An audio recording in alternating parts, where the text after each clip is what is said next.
Online औषध विक्री विरोधात 20 मे रोजी देशभरातील केमिस्टचा बंद. अखिल भारतीय औषध विक्रेता संघटना या आमच्या शिखर संघटनेनं गेल्या अनेक वर्षांपासून गैरमार्गाने होत असलेली ऑनलाईन औषध विक्री बंद व्हावी याकरिता देश पातळीवरील विविध माध्यमातून सनदशीर मार्गाने पाठपुरावा केला होता. बनावट औषधांची विक्री, डॉक्टरांच्या प्रिस्क्रिप्शन शिवाय अँटीबायोटिक गोळ्यांची विक्री तसंच नशा येणाऱ्या शेड्यूल्ड औषधांची सर्रास डॉक्टरांच्या प्रिस्क्रिप्शन शिवाय औषध विक्री तसंच भरमसाठ डिस्काउंटच्या नावाखाली संपूर्ण बनावट औषधांची विक्री होत आहे. यामुळे तरुण वर्गावर आणि गरजू रुग्णांवर अत्यंत घातक परिणाम होत आहेत. कोरोना या दुर्धर आजाराच्या वेळी काढण्यात आलेले सरकारी अध्यादेश आता कालबाह्य झाले असल्याने आणि त्याचाही गैरवापर होत असल्यानं तसंच त्यांची आवश्यकता नसल्याने ते त्वरित रद्द करावेत अशा रास्त मागण्यांसाठी संघटना तालुका, जिल्हा व राज्य पातळीवर प्रयत्नशील असूनही केंद्र सरकारकडून दुर्दैवाने योग्य प्रतिसाद मिळत नाही.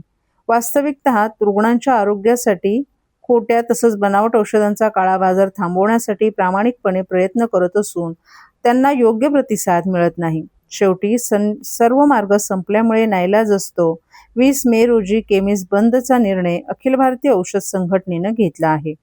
इमर्जन्सीमध्ये कुठल्याही रुग्णांची औषधाविना गैरसोय होणार नाही याची पूर्णपणे काळजी घेण्यात येणार असून अन्य सुविधाही उपलब्ध करण्यात येणार आहेत. तसंच मौलिक मार्गदर्शनाची त्यांना गरज असून ते सद्य परिस्थितीत देशहिताचा विचार करून आपल्या मागण्यांना पाठिंबा देऊन सहकार्य करेल असा विश्वास असल्याचं अखिल भारतीय निर्णय औषध संघटनेनं घेतला आहे. बेकायदेशीर ऑनलाईन औषध विक्री, नियमबाह्य सवलती आणि GSR अधिसूचना रद्द करण्याच्या मागण्यांसाठी all India chemist and druggist असोसिएशनच्या वतीनं 20 मे रोजी देशव्यापी बंद पुकारण्यात आला आहे. देशभरातील सुमारे 12.50 लाख मेडिकल दुकानं या बंदमध्ये सहभागी होणार असल्याची माहिती संघटनेचे अध्यक्ष जगन्नाथ शिंदे यांनी एका पत्रकार परिषदेत दिली आहे. काय नेमक्या मागण्या आहेत, कशा प्रकारे संपूर्ण बंदची योजना?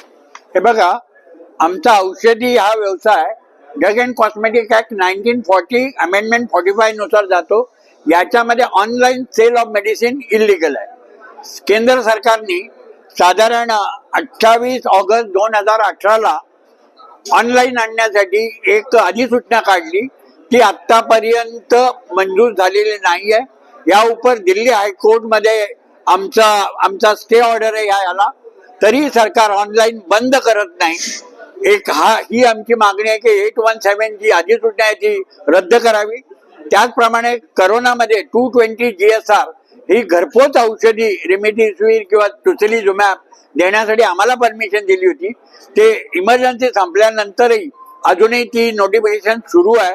झोमॅटो, स्विगी आणि ब्लिंकिट हे इलिगल ऑनलाईन धंदा करतात, तो बंद व्हावा आणि आपल्या देशातल्या तरुणांना गर्भपाताच्या गोळ्या किंवा नशेली किंवा नार्कोटिक ड्रग हे इझिली मिळतात, म्हणून हे बंद करा, ही दुसरी मागणी आहे.